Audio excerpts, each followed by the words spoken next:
मैं सबसे पहले आप लोगों को ये एक बार यूजर मैनुअल के थ्रू आपको डिटेल में एक बार बता दूंगा कि कैसे कैसे भरना है। इसके बाद मैं आपको पोर्टल पे जाके एक बार एक सैंपल फॉर्म भर के वो भी दिखाऊंगा कि आपको किन किन चीजों का उसमें ध्यान रखना है। ये जो आपको इस टाइम पेज दिख रहा होगा, ये आपके सामने ये लॉगिन की स्क्रीन है हमारी, जिसमें टीचर को लॉगिन करना है। यहाँ पे अगर आप बैंक डेटा अपलोड वाले सेक्शन में जाएंगे, इसमें सबसे ऊपर टीचर लॉगिन का ऑप्शन आता है। इस टीचर लॉगिन के ऑप्शन पे आपको क्लिक करना है। इसके बाद आपको सेकेंड ऑप्शन में यहाँ पे आपको लॉगिन की स्क्रीन दिखेगी, जिसमें आपको सबसे पहले 2 मॉड्यूल दिए गए, एक डीबीटी और एक बैंक अपलोड। आपको डीबीटी वाले सेक्शन पर सेलेक्ट करके अपना रजिस्टर्ड मोबाइल नंबर इसमें एंटर करना है और उसके बाद वेरीफाई पे क्लिक करना है। इसके बाद आपको एक ओटीपी आएगा आपके फोन में, जिस ओटीपी को आपको इसमें डालना है। ओटीपी पे हो सकता है कभी कभी कोई डिले हो सकता है, ये नेटवर्क का ऑपरेटर की वजह से इशू हो सकता है। ये हो सकता है ओटीपी आपको 2 मिनट 3 मिनट बाद मिले। तो अगर ऐसी कोई समस्या आ रही है तो आप थोड़ा सा उसमें धैर्य बरतें और 2-3 मिनट का इंतजार करें और तत्पश्चात दोबारा लॉग इन करने का ट्राई करेंगे तो ओटीपी आपके फोन में संभवतः आ जाएगा उस टाइम। एक बार आपने लॉग इन कर लिया तो आपको कुछ इस प्रकार की स्क्रीन दिखेगी। यहाँ पे आपको बेनिफिशियरी फंड ट्रांसफर करके एक मॉड्यूल दिया गया है। आप जब इस पे क्लिक करेंगे तो आपको उसका अंदर का जो फॉर्मेट है वो विजिबल हो जाएगा, जिसकी स्क्रीन कुछ इस प्रकार दिखेगी आपको। यहाँ पर आपको जब डायरेक्ट बेनिफिशियरी ट्रांसफर के मॉड्यूल के अंदर आएंगे तो आपको देखिए इसमें कई सारी विंडोज दिख रही होंगी, लेकिन आपको पेंडिंग फॉर टीचर वेरिफिकेशन, जितने भी टीचर्स लॉगिन करके डेटा भरना स्टार्ट करेंगे उनको पेंडिंग फॉर टीचर्स वेरिफिकेशन वाले जो नंबर है उसके ऊपर क्लिक करना है। तो इसके बाद आपको अपने विद्यालय के सभी छात्रों की पूरी डिटेल, उनका बैंक अकाउंट नंबर और बाकी जितनी भी उसमें इंफॉर्मेशन सेव्ड है वो सब विजिबल हो जाएगी। मैं नेक्स्ट स्क्रीन पे आपको दिखाऊंगा कि इस पे जब आप क्लिक करेंगे तो आपको कैसी स्क्रीन आपको दिखाई देगी। जब आप यहाँ पे आप टीचर वेरिफिकेशन पे क्लिक करेंगे, जो नंबर दिया हुआ है उस पे, उसके बाद आपको कुछ इस प्रकार की स्क्रीन दिखाई देगी, जिसमें आपको अपनी इंफॉर्मेशन, डिस्ट्रिक्ट, एरिया टाइप, विद्यालय का यूडाइस कोड, सत्र और उसके नीचे जितने भी बच्चे वहां आपके विद्यालय में एनरोल्ड हैं उनका पूरा डिटेल दिखाई देगा। आप इस स्क्रीन पे देख सकते हैं कि कुछ बच्चों का अकाउंट नंबर ऊपर ब्लैंक आ रहा है तथा कुछ बच्चों का भरा गया है। तो जिन भी बच्चों के अकाउंट नंबर या फिर उनके अभिभावक के अकाउंट नंबर इसमें नहीं भरे गए हैं, उनका उस ऑप्शन को भरने के लिए आगे अगर आप देखेंगे तो एक ब्लू कलर का बटन लगा हुआ है जिसमें अपडेट लिखा हुआ है। आप इस बटन पे अपडेट क्लिक करेंगे तो आपको एक नई स्क्रीन मिलेगी, जिसके अंदर आपको उनके अभिभावक का अकाउंट नंबर, उस बच्चे की कोई फील्ड अगर गलत भरी गई है उसको सही करने का ऑप्शन, ये दोनों ही चीजें मिलेंगी। जब आप इस अपडेट बटन पे क्लिक करेंगे तब आपको इसकी नेक्स्ट स्क्रीन दिखेगी जो कि इस प्रकार होगी। इसमें आपको स्टूडेंट का डिटेल जो कि पहले से भरा हुआ है वो दिखाई देगा। इसके आगे जो गार्जियन से हम लोग उनकी सहमति ले रहे हैं उस पर आपको चेक करना होगा। उसको आई एक्सेप्ट करते हुए आगे बढ़ेंगे तो उसमें रिलेशनशिप गार्जियन, बच्चे का उस अभिभावक या माता पिता के संग क्या संबंध है उसको सेलेक्ट करते हुए फादर, मदर, ग्रैंड पेरेंट्स हैं, अगर उसके ग्रैंड फादर, ग्रैंड मदर है या अदर लोकल गार्जियन है, उस ऑप्शंस को सेलेक्ट करते हुए आप आगे बढ़ेंगे। इसके बाद सबसे पहले आपको गार्जियन का आधार नंबर, जो 12 डिजिट का आधार नंबर आपको मिला हुआ है, उसको बहुत ही ध्यानपूर्वक इस फील्ड में भरा जाएगा। और ध्यान रहिए, जब भी आप एक बार भरते हैं कोई भी आधार नंबर, उसको आप एक बार दोबारा उनके आधार कार्ड से मिलान जरूर कर लें। इसके बाद गार्जियन का नेम, जैसा कि आधार कार्ड में लिखा हुआ है बिल्कुल उसी तरह से गार्जियन का नेम एकदम सही स्पेलिंग के संग आपको इसमें भरना होगा और उनका जेंडर सेलेक्ट करना होगा। ये तीनों चीजें फील्ड भरने के बाद उसके नीचे आपको एक हरे कलर से क्लिक हेयर टू वेरीफाई दिख रहा है, जो कि यहाँ पे लिखा हुआ है। ये इस पे जब आप क्लिक करेंगे तो आपसे कंफर्मेशन मांगेगा कि क्या आपके द्वारा भरी गई जितनी भी डिटेल्स हैं वो सही है कि नहीं है।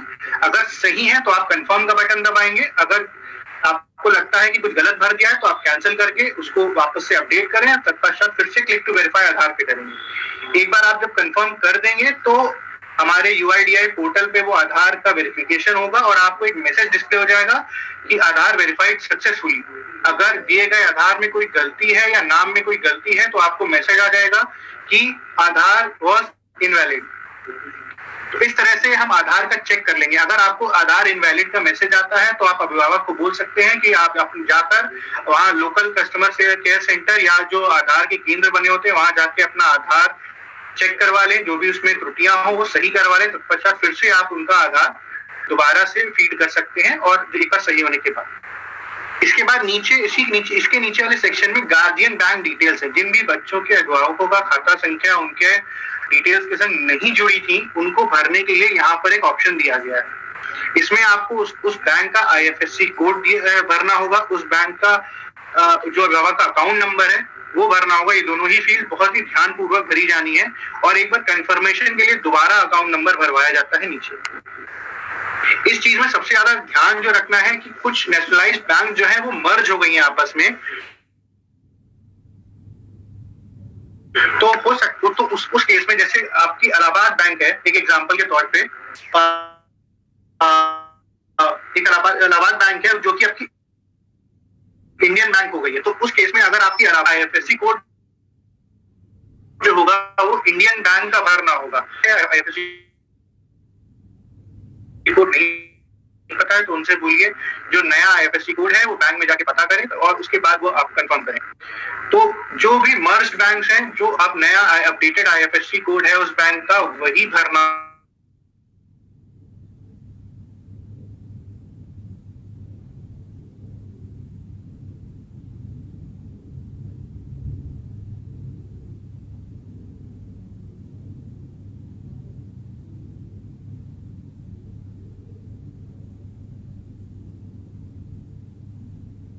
और अगर कोई इंफॉर्मेशन उसकी सही करनी है तो अपडेटेड इंफॉर्मेशन डाल के फॉर्म को सेव करना है।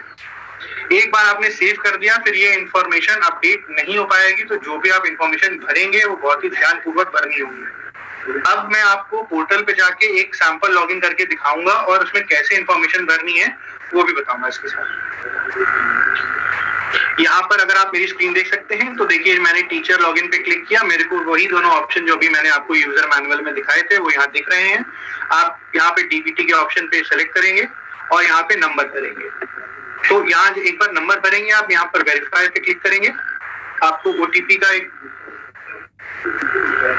आपको सेंड OTP का यहाँ बटन मिलेगा, सेंड OTP क्लिक करिएगा। यहाँ पे आपको OTP भेज दिया गया है।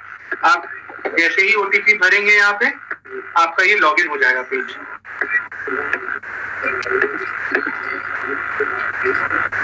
देखिए जो स्क्रीन मैंने वहां पे दिखाई थी वही स्क्रीन बिल्कुल यहाँ पर आपको दिख रही है। यहाँ पे आपको DBT डायरेक्ट बेनिफिशियरी ट्रांसफर का जो मॉड्यूल है वो यहाँ पे लाइव लगा हुआ है। आपको इस पे क्लिक करना है और जैसे आप इस पे क्लिक करेंगे आपको जो पेज मैंने दिखाया था अभी वो वहां पे अवेलेबल हो जाएगा। ये देखिए जो मैंने स्क्रीन आपको दिखाई थी, कितने एनरोल्ड स्टूडेंट्स हैं और कितने यहाँ पे पेंडिंग फॉर टीचर वेरिफिकेशन है। आपको इस पेंडिंग फॉर टीचर वेरिफिकेशन ध्यान रखिएगा, आप टीचर्स को सिर्फ पेंडिंग फॉर टीचर वेरिफिकेशन वाले पे क्लिक करना है।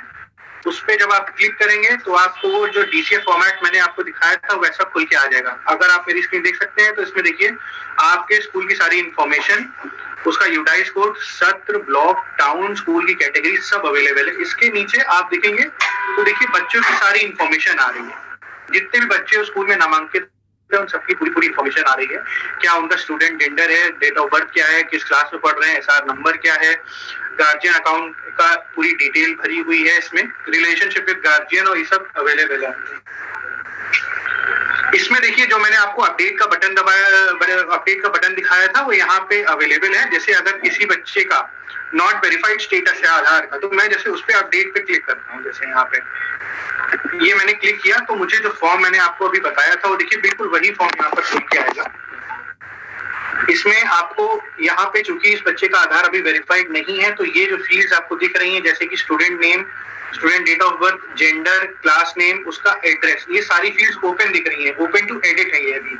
इसमें आप बदल सकते हैं। जिन बच्चों का आधार वेरीफाइड हो गया होगा उसमें ये आपको फील्ड एडिट करने को नहीं मिलेंगी। उसमें आपको यहाँ नीचे दिए गए ऑप्शन पे जाके सिलेक्ट करना होगा और तत्पश्चात जो भी फील्ड आपको अपडेट करनी है वो अपडेट करनी पड़ेगी। अब जैसे यहाँ पे जो लड़का है पंकज, इसकी मैं अपडेट डिटेल्स यहाँ पर आधार वाली भरूंगा। एक सैंपल डिटेल दिखाता हूँ। सबसे पहले मुझे यहाँ पे कंसेंट को अग्री करना होगा, उसमें आई एक्सेप्ट पे क्लिक करना होगा। यहाँ रिलेशन विद गार्जियन लिखा हुआ है, जैसा मैंने बताया था कि फादर, मदर, ग्रैंडफादर और लोकल गार्जियन का ऑप्शन है। सपोज मैं सेलेक्ट करता हूँ फादर, मैंने फादर का रिलेशन सेलेक्ट करने के बाद यहाँ पर मैं एक सैंपल आधार भरूंगा, मैं अपना अभी भर के एक बार डालता हूँ।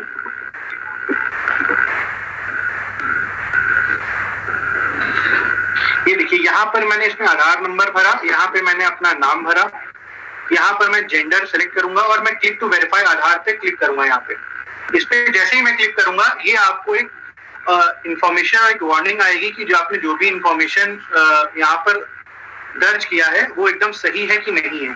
अगर मैं जैसे मेरे द्वारा इंफॉर्मेशन क्योंकि मेरी है तो मुझे पता है कि मेरी इंफॉर्मेशन है, तो मुझे पता है इंफॉर्मेशन मेरे द्वारा जो भरी गई है वो सही है, तो मैं प्रोसीड पे क्लिक नहीं करूंगा, अन्यथा ये आधार सीड हो जाएगा इसके अंदर। तो मैं यहाँ पर अभी कैंसिल का बटन दबा रहा हूँ, पर आपको यहाँ प्रोसीड का बटन दबाना है। अगर आपका आधार एकदम सही भरा गया है तो वहां पे आपको मैसेज लिख के आ जाएगा कि आधार वेरीफाइड सक्सेसफुली। और मैं इनवैलिड का केस आपको एक बार अभी दिखा देता हूँ। जैसे कि मैंने ये आधार मान लीजिए कुछ भी भर दिया,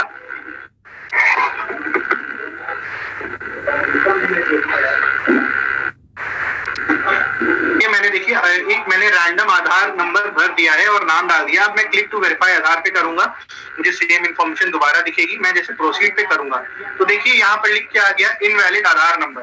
तो इस तरह अगर किसी भी गार्जियन, किसी भी अभिभावक, माता या पिता का आधार नंबर अगर इनवैलिड है तो उसके लिए वो ये यहाँ पे तुरंत मैसेज दे देगा इनवैलिड आधार नंबर। या तो आपसे कुछ गलती हुई है आधार नंबर भरने में, नहीं तो उसके आधार में कोई दिक्कत है जिस वजह से वो वेरीफाई नहीं हो पा रहा है।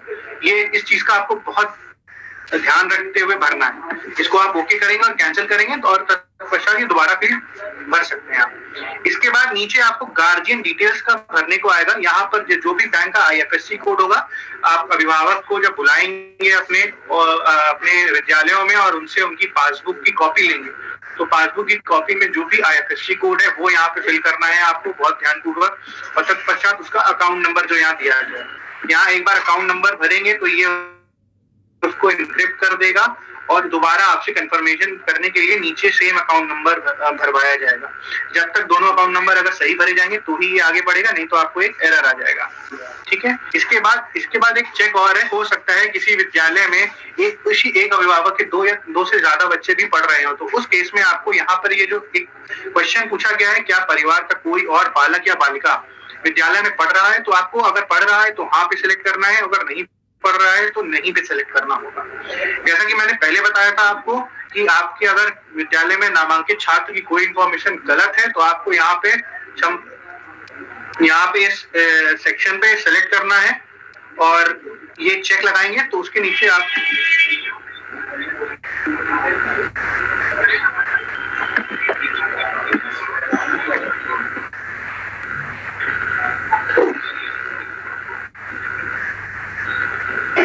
मैं इसको आपको एक बार दोबारा दिखा देता हूं।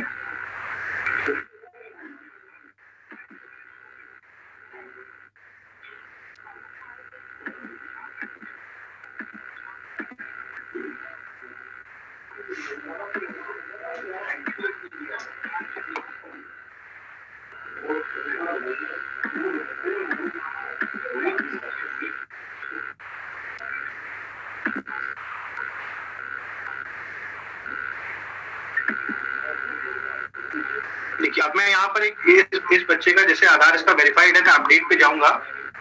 जैसे ही मैं अपडेट पे क्लिक करूंगा, आप पिछले स्क्रीन पे मेरा दिखा था कि मैं बच्चे की इंफॉर्मेशन चेंज कर सकता था, ये सारे सफेद थे, इन पे मैं क्लिक करके एडिट कर सकता था। पर अभी आप देखेंगे चूंकि इस बच्चे का आधार वेरीफाइड है तो मुझे ये इंफॉर्मेशन चेंज करने का ऑप्शन यहाँ पे नहीं मिलेगा। अगर अब जैसे मैं यहाँ पे इस नीचे वाले ऑप्शन पे क्लिक करूंगा, यदि छात्र से संबंधित दर्ज जानकारी में कोई त्रुटि है तो उसको सही करने के लिए चेक करना होगा।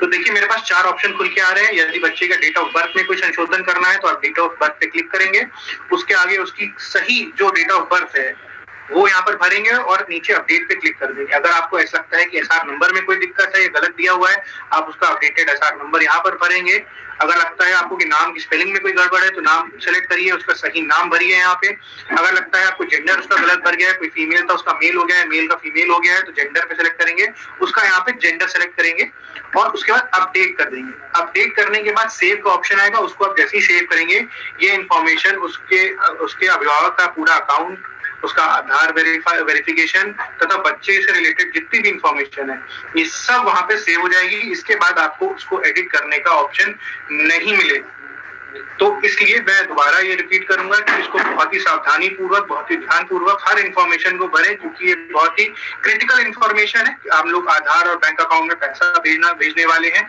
तो उस वजह से इसको बहुत ही ध्यान पूर्वक भरा जाना।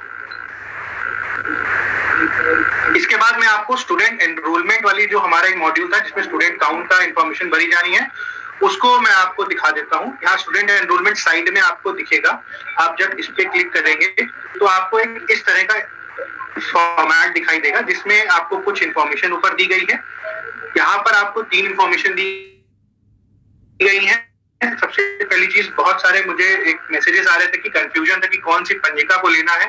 तो जैसा कि पत्र में भी लिखा हुआ था कि छात्र उपस्थिति पंजिका को ही आपको लेना है और उसमें 31 मार्च 2021 तक का जो भी नामांकन है कक्षा 1 से 8 तक का सिर्फ वही लेना है। और उस 31 मार्च तक की जो भी आपके नामांकन की स्थिति थी कि कितने उसमें छात्र, कितनी छात्राएं थी, उनका यहाँ पे विवरण देना है। आप जब उस पर क्लिक करेंगे तो ये तरीके का फॉर्म खुलेगा।